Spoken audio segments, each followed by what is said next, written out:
Guys, welcome to today's session. I won't give you the full story because most people that hear last week don't want to hear it again. But I'm Paul, the founder of Everymind at work.com. I also share my own personal experience of mental health, whether that's in organizations or at schools or as part of charities. And my own personal experiences. I sadly lost my dad to suicide when I was 18.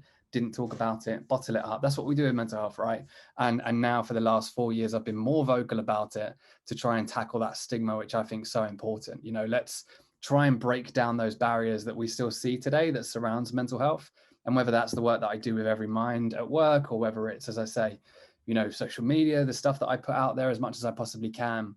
I always think about my dad. Like, if I can just help one person like my dad, job done for me. So hopefully this is going to be insightful and give you some knowledge to take away, but equally, hopefully you can also see it's a safe space for us to share. I believe mental health is something that we all have, and we should all openly be able to talk about it. So today's session is going to be on a subject that I've been asked a lot after the last session and during the last year or so. And that's, how do you get senior buy-in for mental health and well-being? And equally, we've got 25 people on this call right now, another one joining 26. Equally, as we go on, I want to hear your advice and your opinions and your insights of what you've done within your business to potentially be given a bit more budget or a bit more resources to sort of support your employees' mental health. Because I have conversations every single day with HR professionals or well-being leads or whatever it is in the organization that hold the responsibility of mental health and well-being. And I can honestly say that, the majority of them, 99% of them, have such a compassionate side and they really want to drive this forward. But their biggest frustration is, I do not have budget, I do not have director buy-in, and I'm limited with what I can do. Equally, we'll talk about it shortly. The responsibility purely lies potentially on just your shoulders, or just your shoulders and maybe a couple of others, and that desperately needs to change as well.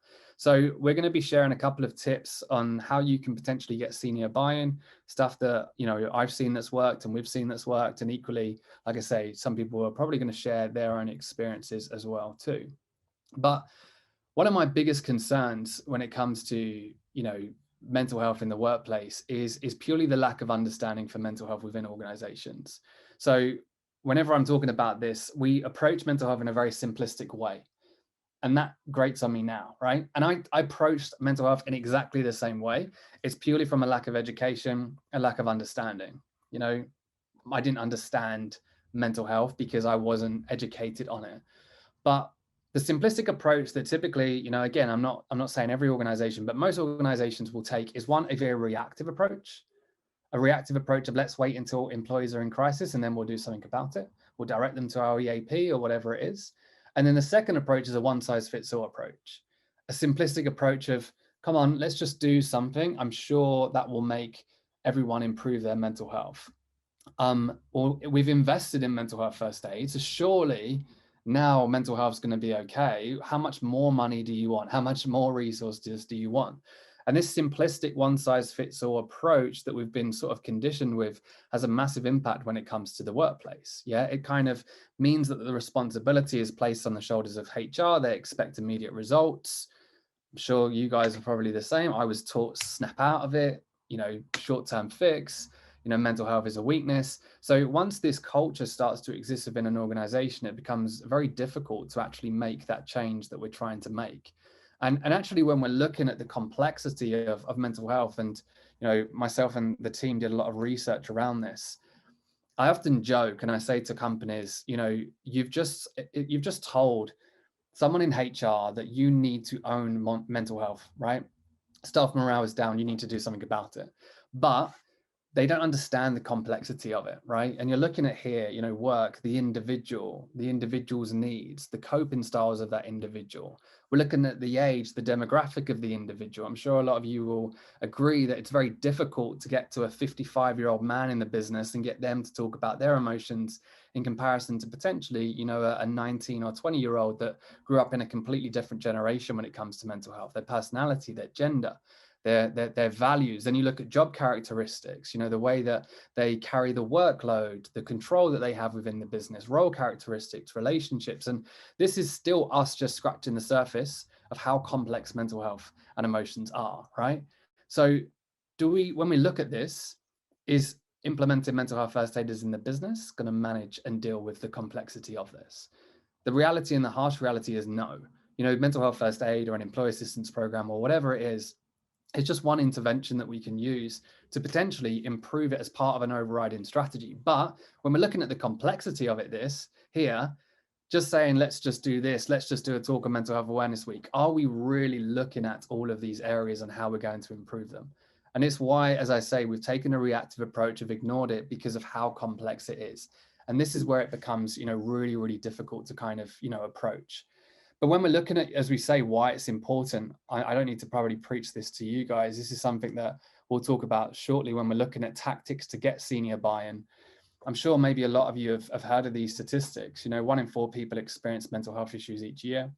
70 to 75% of people with a diagnosable mental illness receive no treatment at all. 1 in 5 people take a day off due to stress. 90% of people cited a different reason for their absence. That's the one that I talk about a lot when we address stigma. How many people are confident to say to their managers or their boss, I am not coming in today, or I'm not working today because I'm really anxious? Or do they sugarcoat it in a different reason, which, as you can see from that statistic, 90% of people fear that they're going to be judged if they openly talk about how they feel.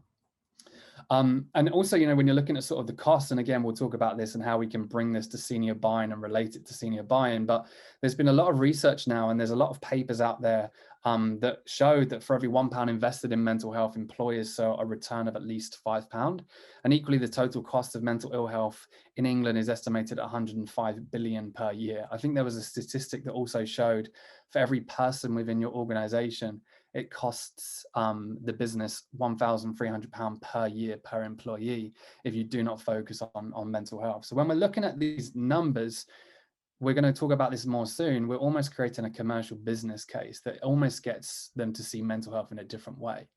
But when I'm looking at it, and I'm sure when you're looking at it, and we're looking at other statistics, if you've got men in your organization under the age of 45, do any of you, just put it in the chat box, do any of you know what the biggest threat to their lives are? So what's the biggest threat to those employees, men under 45? Does anyone know? Put it in the chat box. Mental health quiz. Here we go. Suicide. So biggest threat to men under 45 in the UK is suicide. Biggest killer of men under 45 in the UK is suicide. So actually, if we've got male employees in that age demographic, what's the biggest threat to their life? And it's suicide. It's mental health. It's mental illness. So again, when we're looking at this, yes, the numbers are clear for us to see from a commercial point of view, but from an emotional, human element, we need to protect our employees. Equally, biggest killer of young people in the UK as well is suicide. So again, the younger sort of generation. And equally, as I always say, mental health is something that we all have, right? We all have to deal with this. So why is it just that we're still focused on this small cohort of employees that might be in a crisis, that might be dealing with something, when in reality, our whole organization has to deal with their emotions and mental health on a daily basis? So what are we doing to kind of, deal with that? So today, what we're going to be doing is sharing some of those tips to get that senior buy-in, to make your job easier, because as I say, from the conversations I hear, a lot of you are desperate to do more for mental health and well-being, but you don't have the time, you don't have the resources, you don't have the budget. How can we potentially get that to make our job easier, to help our employees? And what we're also going to do is share a downloadable PDF to help. So I'll give you my email at the end. And if you just drop me an email, I'll send you this 2-page PDF that looks at the business case, that what we've found is a really good way of sort of forwarding that onto your directors to get them to see mental health in a very different way as well. So what I'm going to do, like I did last week, is I've mixed it up a little bit. You'll now see a question. What's your favorite food? So I'm just going to make everyone hungry. It's past lunchtime, so I'm sure these choices might change, but just type in what's your favorite food. I'm going to probably put mine in as well. Steak for me. Ice cream, chocolate, pizza. And we're very healthy, aren't we, guys? We're all very healthy. Steak is now taking the lead. Chocolate, so steak and chocolate are the most popular, which is, again, very, very healthy choices. We've got cake, depends on what cake, right? We've got cheese, we've got Thai red curry, oh, that's nice. Lasagna, Italian, salad, ice cream, chili, pizza, tapas, sushi, pasta. Ty as well. So Ty's in there. So that's just an example of breaking the ice and just showing you how the software works. So the next question that I want to ask you, and again, it should now show up on your screen, is personally on a scale of 1 to 5, how do you feel right now? So kind of today in this moment, how do you feel? 1 being that it's probably, you know, not a very good day. And then obviously 5 being that's the best day that you've had for a while. Okay, so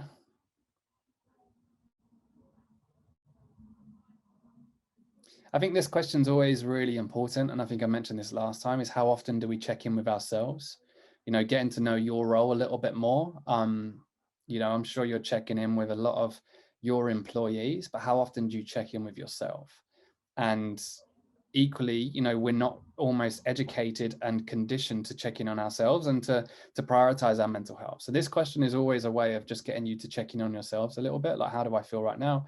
You know, and then also, as I say, at the end of this, we're going to hopefully try and get you from a 2 to a 3, or a 3 to a 4, or a 4 to a 5 as well. But hopefully as well, you know, as you can see there's some people that are really struggling right now. And if that's you, that you've put a number 2 there, or you've put a number 1, definitely, hopefully you can see you're definitely not alone because of these answers. You're not the only one, you know, that's kind of stated that, but equally that 1 can turn into a 2 or a 3 or a 4 or a 5 if you keep going, you focus on yourself, you prioritize your mental health, and you just know that kind of holding on to hope will help. Like, I learned that one thing from my dad's experience. Like, you know, losing my dad was something that was completely out of the blue when it comes to his suicide. But speaking to loads of people that have been in that crisis situation, and I've been there myself, they say hope is the most important thing. Like, if you can hold on to that hope, you don't know what's going to be coming around the corner, right? And I used to love this. They broke down hope as hold on, pain ends.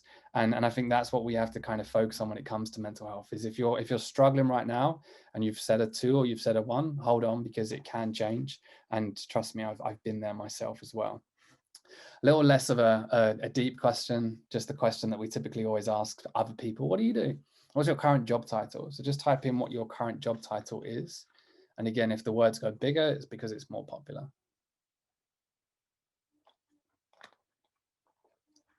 Okay. So we've got HR managers here. We've got event manager. We've got head of HR, HR generalists. We've got HR advisors, HR officers. We've got a CEO. We've got a people and culture advisor. We've got a health and wellbeing officer. Nice. So by the looks of it, we've got a couple of people here where your pure, I'm guessing, responsibilities, as you say, health and well-being, or people and culture. And then we've got other people here that are more of like generalist roles, where you'll be sort of trying to do and juggle a lot more. And obviously, I'm guessing mental health and well-being is just one part of that. We've got a CEO who, again, you know, potentially is juggling a lot as well as trying to grow the business. Head of development, head of HR. So there's a real mix in this group already. So it's kind of good to see. And that's purely just to kind of see what your job titles currently are at the moment. Now I want to find out, how have you been tasked? So have you been tasked to improve mental health or well-being within your organization? So yes, no, or not formally, but I'm driving it. So what I mean by this, as within your business, are you tasked to improve mental health and well-being within your organization? It's interesting.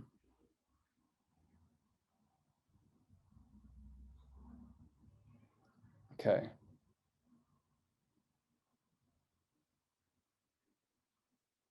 That is interesting. So we've got 10 have said yes, we've got 3 that have said no, and 6 that have said not formally, but I'm driving it. And you know, whenever I've asked this question in the past, that question is that answer, sorry, is normally quite common. You know, it's typically maybe you're passionate about it, or typically you've had your own personal experience, or you can see the importance in it, or you've had an experience at work trying to support someone, and you feel like the business could potentially do a bit more, and you feel empowered to drive it, right? You feel empowered to drive mental health within the organization, but still, are you kind of hitting your head against a brick wall? Are you kind of running into barriers that stop you from being able to kind of achieve and drive it as you want to? And then equally, as you say, if you've been tasked with improving it, is this just, as I say, a part of your day-to-day role that you're focusing on all the time, or is it just one part of the day-to-day role as well? And on that question, do you feel you have full support from your directors, from sort of your senior leaders in the business, to give you the resources you need to improve mental health and well-being? So do you feel like you have that full support? Do you feel like it could be better? Or do you feel like they expect a lot with no support at all? And again, I remind you, this is anonymous. We cannot track your answers unless your director is stood behind you and looking at your phone. This is anonymous.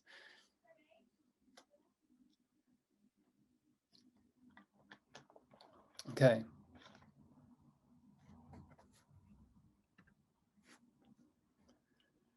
So sometimes it could be better is obviously the most popular answers you can see. No, they expect a lot with no support. Again, a very common answer that I hear a lot, a common frustration and challenge of, I'm being tasked with improving it. I'm being told I need to do more, but I do not have the resources. I do not have the time. And they expect me to just clip my fingers, wave a magic wand, and everything becomes better.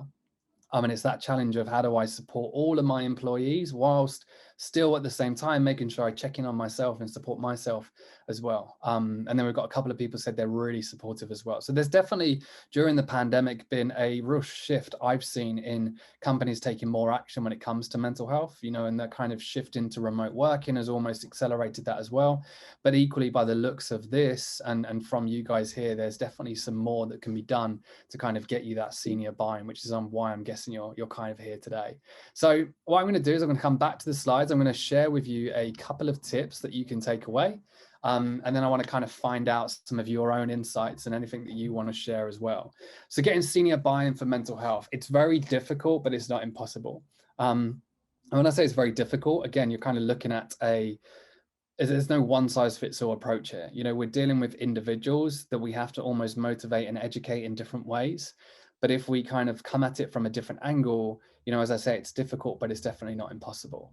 Now, one thing I want to just clear up before I talk about this, my purpose is to try and improve mental health. And as I've said, if I can do a talk, if I can do a session like this, or if I can, whatever it is, as long as I help one person, I'm happy. And however cheesy that sounds, and I never thought I would say that, that is the reality, because I've got this fire inside my belly that comes from my own personal experience. However, if that means that for us to get into an organization, or for us to get some more resources and budget to do what we feel is needed, and we have to approach it and sell it in a different way, I don't want you to feel uncomfortable about that, because your intent is, as I say, probably to help employees, to make your job easier. So if we have to approach mental health in a less human way, but in a way to kind of almost, as I say, get that buy-in and get the senior director to say, that kind of makes sense. Yeah, maybe we'll invest a bit more money there.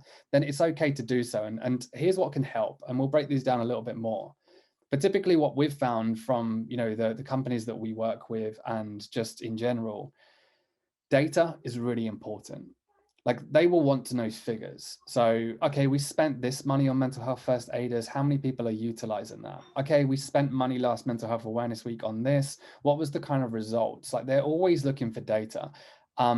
Engagement surveys, how do we know that mental health is an issue? Or again, when we're looking at data, it's almost in a way, and we'll explain this in a minute, proven to them that it isn't, and we have this natural association that it's this small cohort of people that we know are struggling. Oh, I know it's only 4 or 5 people. Like, they're the ones that have flagged it up, that have said that they're struggling. So why are we going to invest this money if there's only a couple of people that are struggling with it? So if we've got data that backs up that, actually, hold on, it's our top performers, it's the people that are really sort of, that we don't expect in the business that are struggling, and we can show them that there's been a sort of increase in the need for mental health support, then it definitely creates a better and stronger argument for them to obviously, look to invest. It's about making that business case, as we've said, looking at some of the figures around, is it going to create return on investment? And at the same time, it's starting small, demonstrating the benefits, reinvesting, and moving on from there. And just as a kind of case study there, we obviously, as a business, we create partnerships with companies. We, have an app, we have data, we have a dashboard, we do wellbeing sessions, resilience training. We do the lot. We support companies with their communications throughout the year, engagement for mental health, and strategy. So as a partner, we do a lot. But what we've typically found is, for us to sometimes get into companies, I will come in and I'll do a webinar. So I'll do a webinar, it's an hour long, it's not a lot of investment for the business, and it's just okay, let's try this 1 hour session. And as part of that 1 hour session, then what happens is it creates this conversation, because potentially it's personal experience, because we use Menti and we get some data as well, then all of a sudden it creates almost, okay, that did well. What else can we do? What else can we do? What else can we do? So in a way, it's not walking into the office and saying, hey, or jumping on a Zoom and saying, hey, we need all of this money for this whole strategy. It could be, hey, let's just try this. Let's start small, demonstrate the benefits, ask for more, and continue to evolve. And typically with businesses, that's what I've seen to be important. And tracking return on investment and understanding where to make the investments is key. And obviously that's something that we really focus on. One of the things that I've discovered is, businesses will just guess. Do we spend money on mental health first aid? We want to do a lunch and learn. What topic should we do it on? I know, let's do it on resilience. Like, do your employees even want that? Are we just throwing money away, not understanding the areas where our employees need support? So again, if you've got enough data and if you can highlight the areas where they need that support, that's key. And again, that's what we kind of focus on. It's, as you can kind of see here, showing companies that employees are self-critical, employees feel overwhelmed by work, employees feel unbalanced in some areas of life or lack connection to their community. So if we're looking at employees are very self-critical, then what sessions, what advice, what communications can we create that targets that specific area? So we're not guessing, like Googling, what can I send out for Mental Health Awareness Week?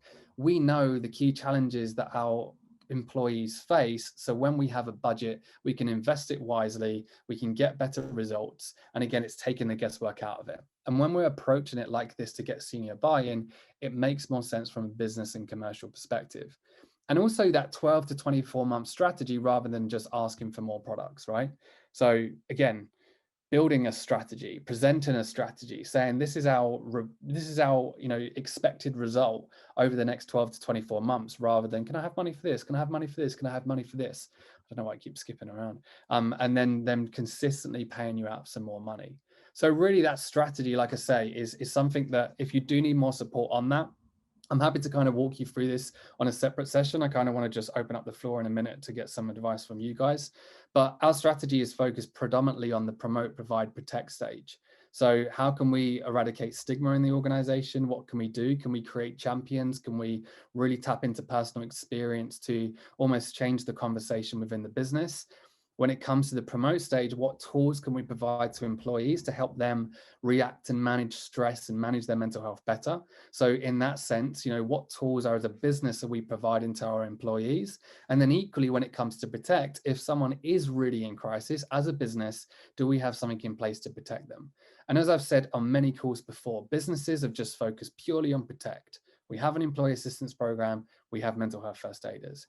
And what we're trying to advise you guys to do in terms of strategy is flip it, look at promote, look at provide, look at proactive strategies, not be reactive, create a 12 to 24 month strategy of how are you going to actually make an impact.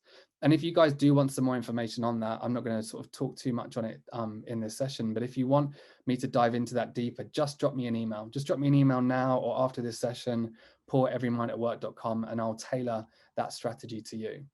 So it's kind of approaching it in a completely different way when we're trying to get that senior buy-in. And equally, if you do email me now, what I'll do is I'll also send you this PDF. This is a PDF that really kind of highlights a lot of the business case that can, again, help us get that senior buy-in. So we're looking at the kind of cost for businesses. We're looking at the potential, reasons why people are off sick, as you can kind of see from that small graph there on the left-hand side. Mental and behavioral ill health as supplied by the NHS was the #1 reason why people were not able to go to work last year. You're then also looking at the kind of legal risk of if you do not take a proactive approach to mental health. And again, we've got sort of Alyssa Firstfield there that we've done some sessions with before that kind of shares her opinions on it as well. As a business, if we are not looking at employees' duty of care, again, there's potential mitigation of risk that we need to look at as a business too. And again, there's more here in this PDF. So if you want this, again, just drop me an email. Happy to jump on a call with you to go through this in a lot more detail and also give you that PDF. So you should see this question here now. What is preventing you from having the wellbeing offering you like to offer for your employees? This is free text. I know you've only got 25 characters. Just write in there, what is preventing you from having the wellbeing offering you'd like for your employees? So what is the biggest barrier for you, almost, as I say, letting loose and kind of just wanting to improve employee mental health and well-being? Okay. So different answers, but all pretty much the same, right? We're looking at budget, we're looking at money, we're looking at time, resources and time, money and resources, not seeing an issue now, engagement. That not seeing an issue now is a really, really interesting one as well, because again, it's that reactive approach to mental health that we've been conditioned to do. And it's the same way that we manage our own mental health, right? So I don't need to do anything about my mental health at the moment because I feel okay. The only reason I will do something about my mental health is if there's an issue now, like if I am in that crisis situation now. And there's been many occasions as with businesses that they'll ignore it. It's a nice to have, if that makes sense. So yeah, it's nice to have. We'll have that. We'll try that. But when it becomes an issue, and sadly, and this is my personal experience, so sadly it becomes an issue because there's an employee in an extremely crisis situation, or potentially an employee that has taken their own life. Now it's like, okay, we need to do something about it. And for me, it's how many more lives do we need to lose before we see it as a priority right now in this moment? Because that as I say, it's been a nice to have. It's not a priority because no one's really talking much about how they're struggling. So we're not going to do anything about it until we need to. And it's again changing the conversation around why we're almost trying to put this proactive approach in place now to prevent people from getting into that situation, because as a business and as human beings, we do not want to deal with that situation. Tracy says, the fear of hearing something uncomfortable now is surpassed by how uncomfortable it could be when it has escalated in urgency. Tracy, I love that. That's a quote that you could put out there, Tracy. I think that's a really good way of putting it, because it's, are we going to open up a can of worms, right? But equally, what's the impact if you don't do anything about it? Next question, what gaps have you identified within your current well-being provision? So what gaps do you believe there is? Hopefully you can see that answer on your screen as well. You should be able to, yeah. So on your phone, what gaps have you identified within your current well-being provision? So what do you think that there is that you need to improve upon? Just type it in there. Okay, so we've got it's very reactive. We've got lack of understanding. It seems to be maybe a struggle for people as well to kind of know what is lacking. And again, when you're looking at mental health and well-being, as I said, there's a lack of education and understanding around it that sometimes we don't know what our business or our employees need. So we do kind of struggle to know what are we lacking. We've got lack of training, we've got lack of understanding, we've got time for people to engage, we've got language used by managers, too heavily resource-based, it's reactive, productivity is a priority, lack of promotion, training but no follow-up. I like that one. Time for wellness. Okay, support for leaders. So there's a few that you've obviously identified. Fear to enter this space. I'm sure some of you can potentially relate to that as well. That's the whole can of worms one that I've heard many times.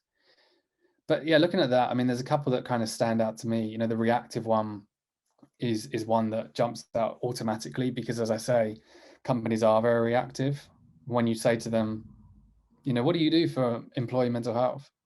We do a lot. We've got an employee assistance program. We've got mental health first aiders. And as Tracy was sort of saying earlier, but why have you got them? And they can't give you that answer. So, it is very reactive. We've got products in the business in case something goes wrong, but there isn't a wire strategy behind a more proactive approach too. I also, what stood out to me was training, but no follow-up. When it comes to mental health training, and again, even if we're looking at mental health first aid and we won't go into it, it's a 2-day course and you walk away with a booklet. It's a good course, it's a good accreditation, but equally companies then saying, hey, go and speak to Zoe, she's a mental health first aider, after doing a 2-day course and a booklet with no support for Zoe is very, I think, very dangerous, right? It's a hard way of improving mental health within the business. And for a lot of companies, mental health first aid could have been a scapegoat for the last couple of years to say that they've been doing something, but dramatically that needs to change. And I think with training but no follow-up, one thing that we always do with our resilience training or senior management training or whatever training we deliver as a partner, we'll always do a 6-week follow-up session. And the reason of that is let's see how they're getting on 6 weeks later. Let's see if they've had any conversations and what were the outcomes and what were the challenges, and let's see if they're supported and embedded into the business. And another thing that we do with champions, which is a really good way of sort of tackling stigma, champions and mental health first aiders, is we provide like monthly check-ins with those champions and mental health first aiders.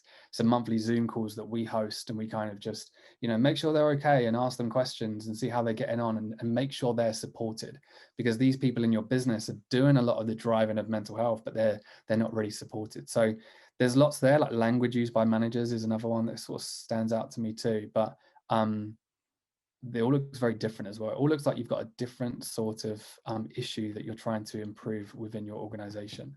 Then last question, guys, and then I'll go to a Q&A. So if you've got any questions, then do shout. But in your opinion, does an employee assistance program provide all of the wellbeing support within your company's needs? So you might not even have an employee assistance program, but if you do you believe an employee assistance program covers all of your wellbeing support and company needs? So again, it's really good to see awareness increasing, and at the same time, us moving the conversation into a more proactive way. So as we say, promote, provide, protect. What are we doing to eradicate stigma? What are we doing to equip our employees with the right tools to manage their own mental health?